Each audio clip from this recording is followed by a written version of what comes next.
মুহূৰ্তত ক'ব বিচাৰিম যিহেতু সমাগত বিধানসভা নিৰ্বাচনৰ বাবে আজি বিজয় সংকল্প সভা অনুষ্ঠিত হৈছে গোগামুখত আৰু বিজয় সংকল্প সভাত অংশগ্ৰহণ কৰিব ভাৰতৰ প্ৰধানমন্ত্ৰী নৰেন্দ্ৰ মোদী আৰু নৰেন্দ্ৰ মোদীক আদৰিবৰ বাবে গোগামুখত সাজু হৈ উঠিছে প্ৰায় 1 লক্ষাধিক লোক ইয়াত সমবেত হ'ব পৰাকৈ সাজু কৰি ৰখা হৈছে ইতিমধ্যে ধেমাজি চিচি বৰগাঁও জোনাই ঢকুৱাখানা মাজুলী লখিমপুৰ সকলো স্থানৰ পৰা লোক আহি আছে ইতিমধ্যে যি এই স্থানলৈ অহা পথত ইতিমধ্যে বীৰ দি বাট নোপোৱা অৱস্থা হৈছে আৰু কিছু সময়ৰ পিছত এই সভাথলী ইতিমধ্যে ভৰি পৰিব যিহেতু দিনৰ 11 বজাৰ লগে লগে প্ৰধানমন্ত্ৰী নৰেন্দ্ৰ মোদীয়ে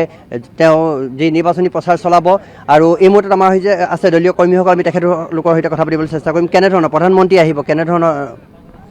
হয় আজি এটা ঐতিহাসিক দিন যেহেতু ধেমাজিৰ পবিত্ৰ ভূমি গোগামুখলৈকে দেশৰ মাননীয় যশস্বী প্ৰধানমন্ত্ৰী নৰেন্দ্ৰ মোদী ডাঙৰীয়াই নিৰ্বাচনী যি বিজয় সংকল্প সভা এই বিজয় সংকল্প সভাত অংশগ্ৰহণ কৰিবলৈ আহিব আমি অত্যন্ত উৎসাহী আৰু ইতিমধ্যে ধেমাজি জিলাৰ যি 3টা সমষ্টি জোনাই বিধানসভা সমষ্টি নৱগঠিত চিচিবঙা বিধানসভা সমষ্টি আৰু ধেমাজি বিধানসভা সমষ্টি এই 3টা বিধানসভা সমষ্টিৰ পৰা ইতিমধ্যে ৰাইজ আহিবলৈ আৰম্ভ কৰিছে আৰু আমি আশা ৰাখিছোঁ ইয়াতে আমি যিমানটো মানুহৰ সমাগম আমি লক্ষ্য স্থিৰ কৰি লোৱা হৈছিলে প্ৰায় 1 লাখ ইয়াত শুভাকাংক্ষী ৰাইজ ইয়াত সমবেত হোৱাৰ আমি সংকল্প লৈছোঁ আৰু ইতিমধ্যে ৰাইজ আহি আছে তুমি কেনেকুৱা তো আপোনালোকে দেখিছে আমাৰ এতিয়া মানুহ আহি আছে আৰু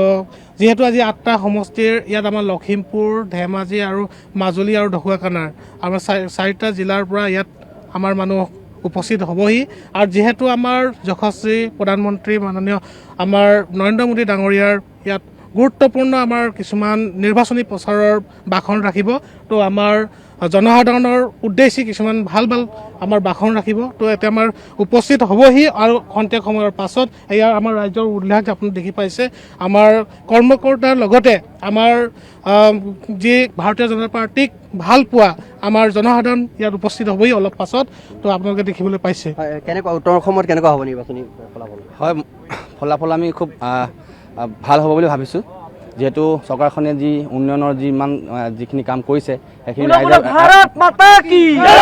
কাম কৰি আছে সেইখিনি সঁচাকৈ আৰু দল সংগঠন নিৰ্বিশেষে আহি বলে বলে যোগদান কৰিছে গতিকে আশা কৰোঁ আহি থকা যেন ভাৰতীয় আৰু NDA চৰকাৰ অনাগত চলি থাকিব বুলি আশা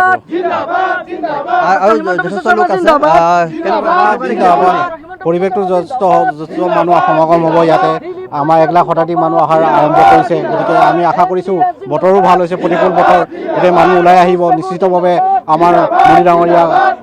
আমাৰ নিৰ্বাচনী প্ৰচাৰ যেতিয়া আহিব মানুহ আহি সমবেত হ'বহি ইয়াতে